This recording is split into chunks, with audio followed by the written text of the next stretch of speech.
The next day, she dressed in plain clothes and made her way to the sacred grove where Ezemo, the eyes of the gods, resided when not in the palace.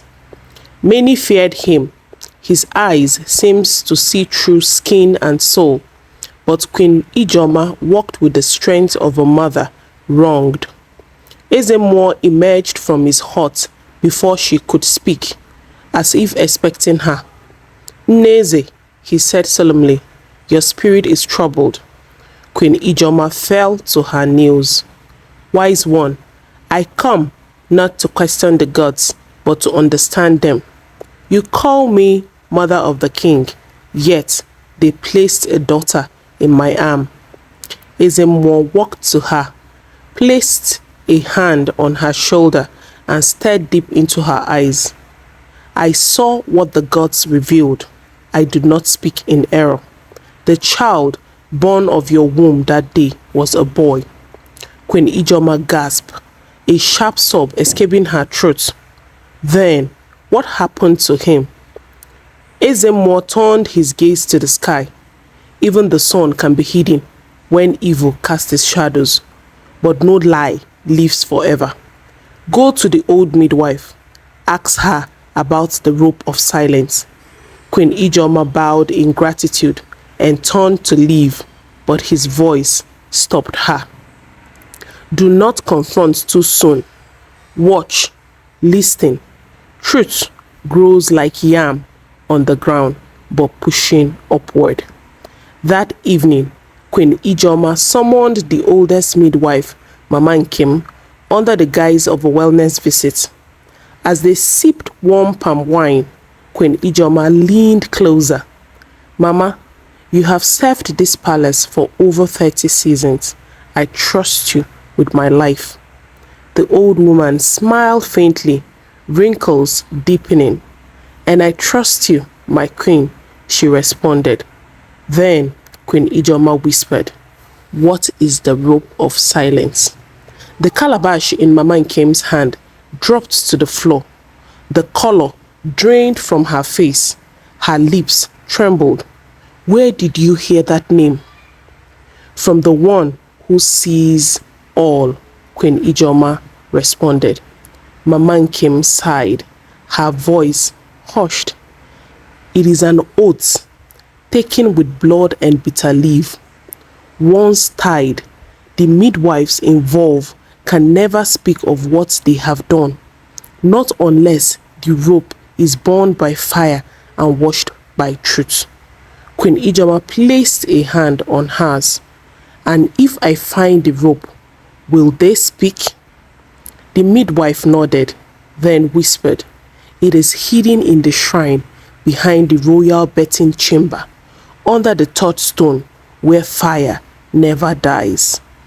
That night, Queen Ijoma returned to the betting chamber alone. Her heart pounded as she lifted the third stone. There, beneath it, wrapped in a red cloth, was a bundle of rope, blackened with dried blood, and nodded in silence. She lit a fire of bitter leaf and dried herbs. With trembling hands, she tossed the rope into the flame and chanted, "Let truth speak. Let silence die. Let the murders rise." The flame hissed, crackled, and shot up high as if the gods themselves inhaled the lie and exhaled justice. By morning, whispers swirled through the palace. Midwives began to tremble. One fell ill with fear.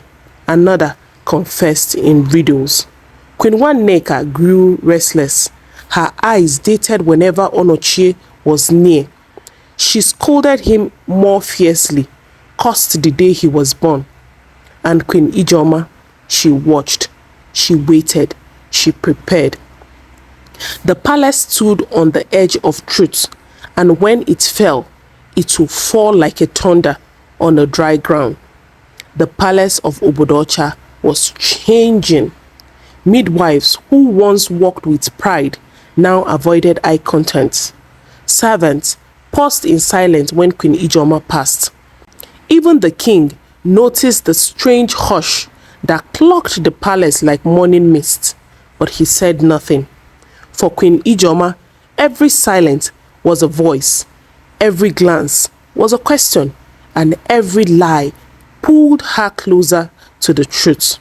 She watched Onochie from afar, the way he stared at the royal guards when they practiced, the way he stood tall without knowing why. He had his father's brow, her grandmother's gaze, and her own quiet fire. This was her son. She knew it now with certainty, not just because of the birthmark, but because the gods had whispered it into her soul. Queen Nwanneka had begun to unravel. Her second son, Nkiruka, still a toddler, was the jewel of her eyes.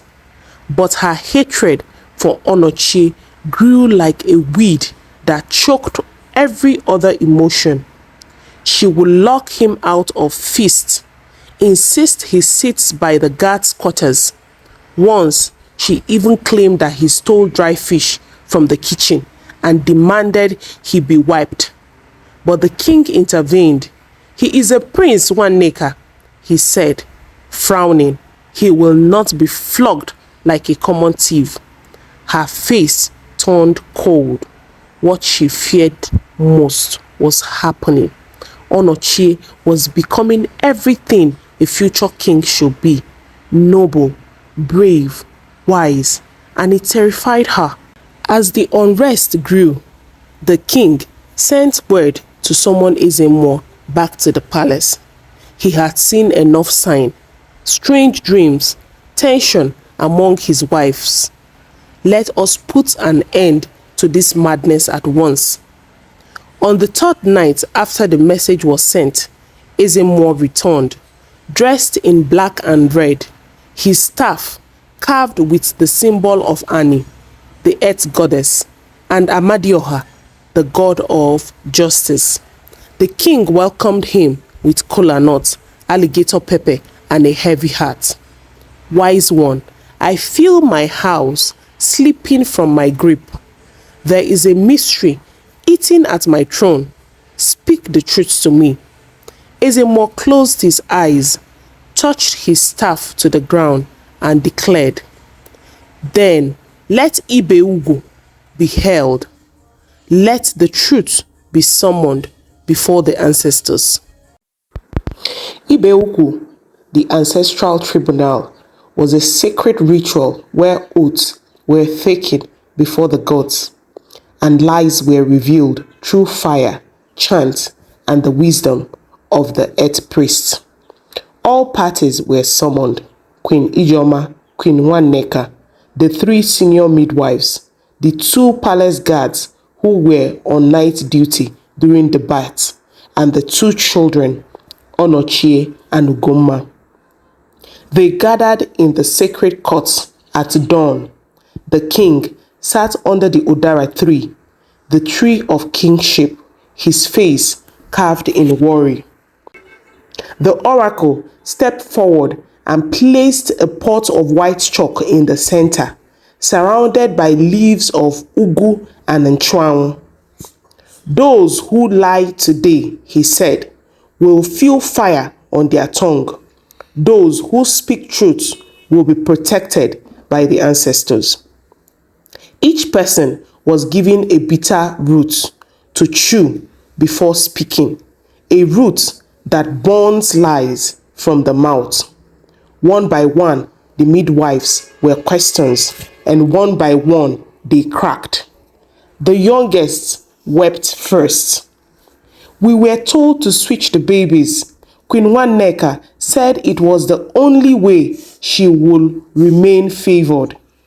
Another midwife fell to her knees. "The child born to Queen Ijeoma was a boy, but she was drugged with sleeping herbs. We took her son and placed the daughter born to Queen Nwanneka in her arms."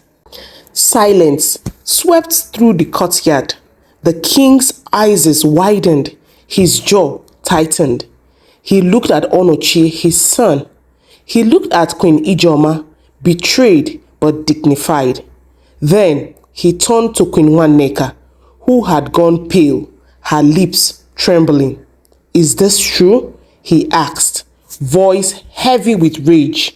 She dropped to her knees. I only did what I thought was right. You needed a son. You longed for a son. I only gave you what you desired. You gave me a lie," he roared. The air stood still. The elders gathered and a decision was made. Queen Waneka was stripped of her royal title and banished from the palace. Her son, Nkiruka, will be raised in the king's household, but she will live the rest of her days in her father's compound in shame.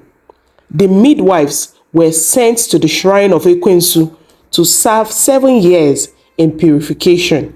And Onochie, he was taken to the Odara 3, where the oracle placed a feather on his head and poured libation at his feet. "You are Onochie, son of Igwe Obidike, born of Queen Ijoma, and chosen by the gods." The people bowed, and Queen Ijoma, she stood tall beside her son, tears in her eyes. She had lost years, but now she had gained truth, and truth, she knew, was stronger than blood. As the sun set over Obuduocha, the palace bell rang once, twice, thrice. A new chapter had begun. The crown was cleansed, and the kingdom will never forget the tale of the 2 mothers, 1 lie, and a boy marked by the gods. Thank you very much for watching. If you've enjoyed our story today, please don't forget to support us by subscribing to our channel so that you can get notification whenever we post new videos. Thank you very much for watching, and bye for now.